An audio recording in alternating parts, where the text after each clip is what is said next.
Hi Hope Kids! Welcome this week to our friends. We're excited you're here. We're going to sing some songs, say some prayers, maybe hear some shout outs, and have a lesson from God's Word. Thanks for being here. Let's go. This little light of mine, you know that I'm gonna let it shine. Oh, this little light of mine, I'm gonna let it shine. This little light of mine, you know that I'm gonna let it shine. Let it shine all the time. Let it shine, oh yeah. Hide it under a bushel, no. I'm gonna let it shine. Hide it under a bushel, no. I'm gonna let it shine. Hide it under a bushel, no. I'm gonna let it shine. Let it shine all the time. Let it shine, oh yeah. This little light of mine, you know that I'm gonna let it shine. Oh, this little light of mine, I'm gonna let it shine. This little light of mine, you know that I'm gonna let it shine. Let it shine all the time. Let it shine, oh yeah. All around the neighborhood, I'm gonna let it shine. All around the neighborhood, I'm gonna let it shine. All around the neighborhood, I'm gonna let it shine. Let it shine all the time. Let it shine, oh yeah. This little light of mine, you know that I'm gonna let it shine. Oh, this little light of mine, I'm gonna let it shine. This little light of mine, I'm gonna let it shine. Let it shine all the time. Let it shine, oh yeah. Let it shine all the time. Let it shine, oh yeah. Blue skies and rainbows and sunbeams from heaven are what I can see when my Lord is living in me. I know that Jesus is well and alive today. He makes his home in my heart. Nevermore will I be all alone, since he promised me that we never would part. Tall mountains, green valleys, the beauty that surrounds me all make me aware of the one who made it all. I know that Jesus is well and alive today. He makes his home in my heart. Nevermore will I be all alone, since he promised me that we never would part.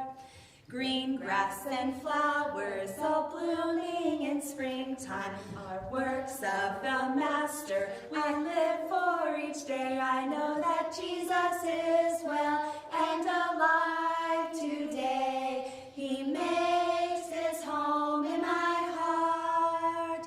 Nevermore will I be all alone, since he promised me that we never would part. Exodus 7:5. The Egyptians will know that I am the Lord. I will reach out my powerful hands against them. I will bring the people of Israel out of Egypt. Here we go!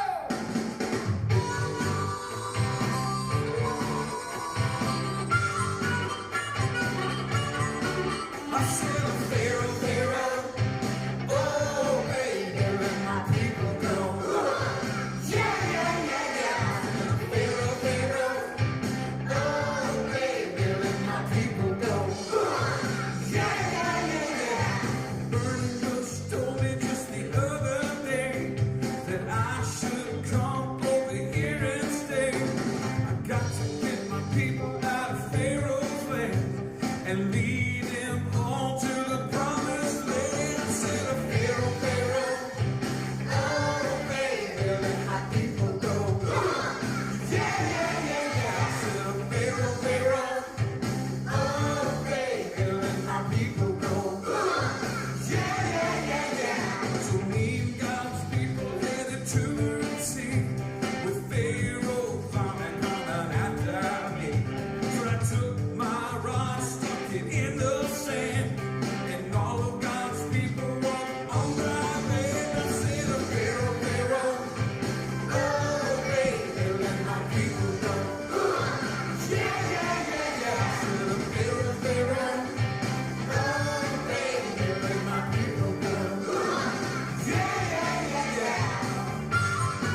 and girls, so we are still talking about Moses.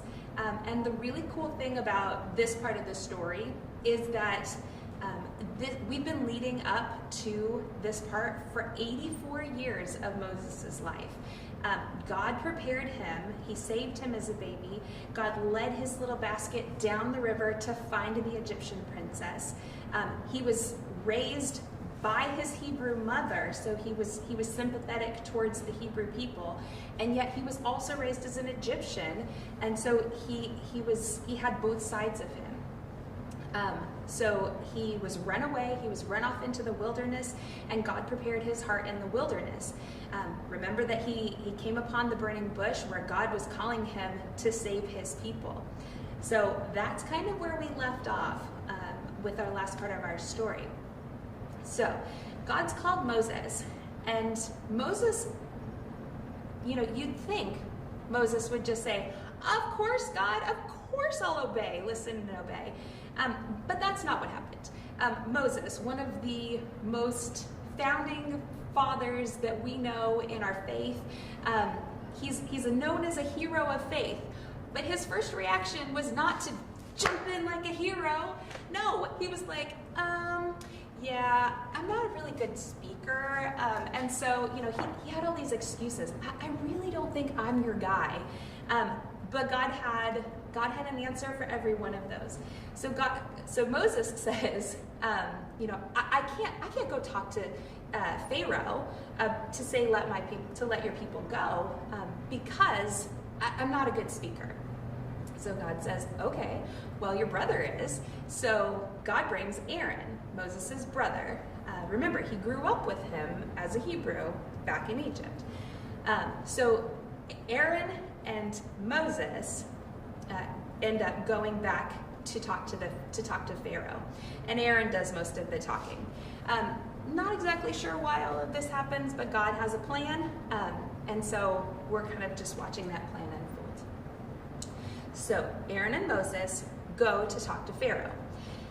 Now Pharaoh is not someone who listens and obeys God. That's just, he hasn't. He's not listened and obeyed God. In the Egyptian culture, they had gods with a little g. They're not real gods, they're idols. And so they worshiped things that were like this, like a stick. They couldn't do anything. They had no power, but for some reason the Egyptians thought like, okay, well, the little pointer stick is, gonna do something for me. So they worship these little g gods. And so when Moses and Aaron come and they are talking about the big G God, they're telling Pharaoh, the big G God, God of everything, says, let my people go. Pharaoh says, no. He hadn't listened to God. He hadn't obeyed God, and his heart was hard, and he didn't listen. So Moses and Aaron said, okay, well, if you don't listen and let my people go, then big G God, right, is gonna do some things, and you're gonna be sorry. And Pharaoh says, okay, well, bring it on. So this is where we are now. And this is the start of what we refer to as the plagues. There are 10 of them, and we're going to be talking about them over the next few weeks. So Moses and Aaron go to Pharaoh, and Moses listens to God, and God tells them, Moses and Aaron, to take the staff, right, and throw it down on the ground, right? This is the first thing, before the plagues. Throw your staff on the ground, and it became a snake. And, that's like pretty cool. But Pharaoh had magicians there too, and they were able to do the same thing. So Pharaoh was like, it's not all that impressive. So then God says, okay, so take your hand and stick it inside of your cloak and pull it out. When it comes out, it's going to be covered in sick-looking sores and stuff. And so he does it, and then when he puts it back in and pulls it back out, it's all clean. But the magicians were able to do that too. So again, Pharaoh's like, it's, that's not that big of a deal. So he's not super impressed. So then Moses and Aaron move on. God says, okay, here comes the big stuff. So now it was time. God was bringing out the real the real stuff, okay? So Moses, Aaron take Pharaoh and his magicians and people down to the Nile River. And God turns it into blood, turns the water into blood. However, the magicians had water that they were able to turn into blood too. So the Pharaoh says, again, not that big of a deal. And his heart was hard. And he wasn't going to listen to anything that God put out there. And so the water stayed. The water, and we're not talking like a little cup of water, okay? We're talking the whole Nile River, which was the biggest river in Egypt, okay? It's one of the biggest rivers in the world, really. It's a huge river, and so the whole river turned into blood because God's that powerful. Not a cup, a river. And the river stayed blood for 7 days. Now understand that the river is the source of their transportation, their water, their food, and if the water is blood, the fish are dying. They don't have clean water to drink from. And so the Egyptian people and the Israelites really were hurt by this plague. And so after 7 days, Moses and Aaron go back to Pharaoh and they say, okay, listen, are you ready to listen to God now? And Pharaoh still wouldn't listen. He says, okay, all right. So next there's going to be a plague of frogs. So the frogs, okay, we're not talking like, oh, there's a lot of frogs, you guys. I need you to understand. When we talk about this plague of frogs right here, we're saying there are frogs everywhere. They are all over the ground. So every time you step, you're crunching on a frog. And they're in your bed, and they're in your clothes, and they're in your food, and they're in your hair, and they're just everywhere. So disgusting. Oh my goodness. Okay. And frogs, on their own, they're kind of cute, but when they're everywhere and you're crunching on a, okay. So, and then this goes on. But the magicians are able to bring in some frogs too, make some frogs too. And so again, Pharaoh is not ready to listen to God, and he hardens his heart. And so, he's still not ready to let God's people go. And so, God says, okay, are you ready for the next, you ready for the next thing? Now, here's the trick though, okay? Pharaoh's magicians could make stuff happen, but God could plan.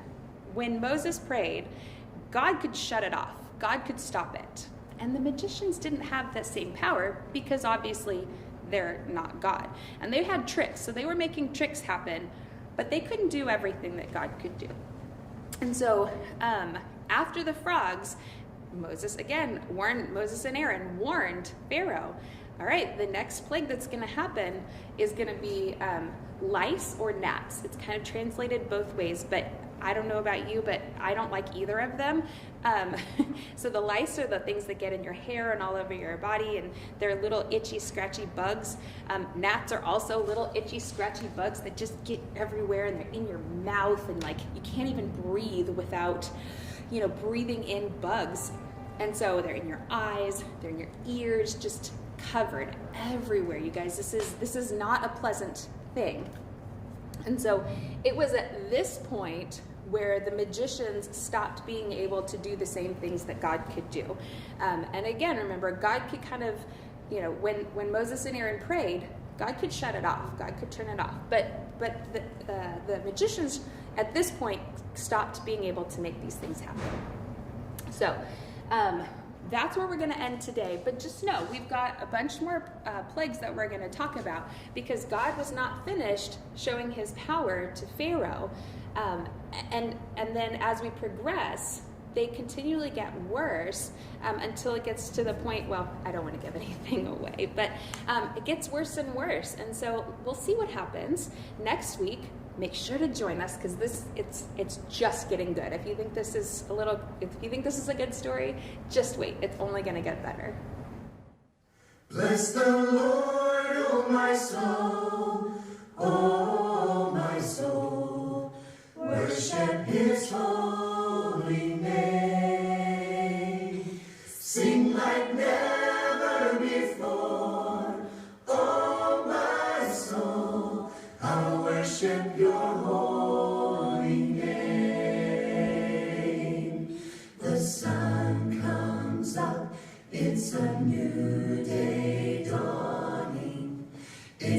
to sing your song again.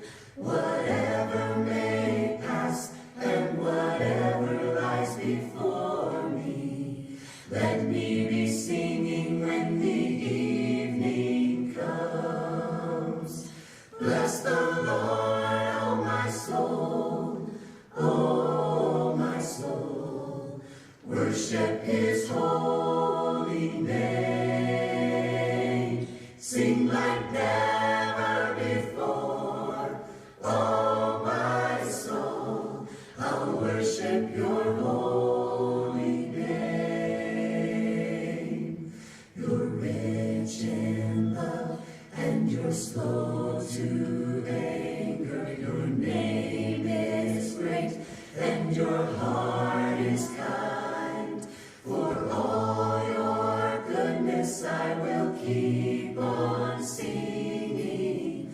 10,000 reasons for my heart to find. Bless the Lord, oh my soul, oh my soul. Worship his holy name. Sing like never before, oh my soul. I'll worship your holy name. And on that day, when my strength is failing, the end draws near, and my time has come, still my soul will sing your praise unending. 10,000 years and then forevermore. Bless the Lord, oh my soul, oh my soul.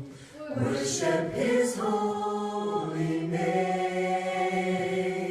Sing like never before, oh my soul. I'll worship your holy name. Bless the Lord, oh my soul, oh my soul. Worship his holy name. Sing like never before, oh my soul. I'll worship your holy name. I'll worship your holy name. I'll worship your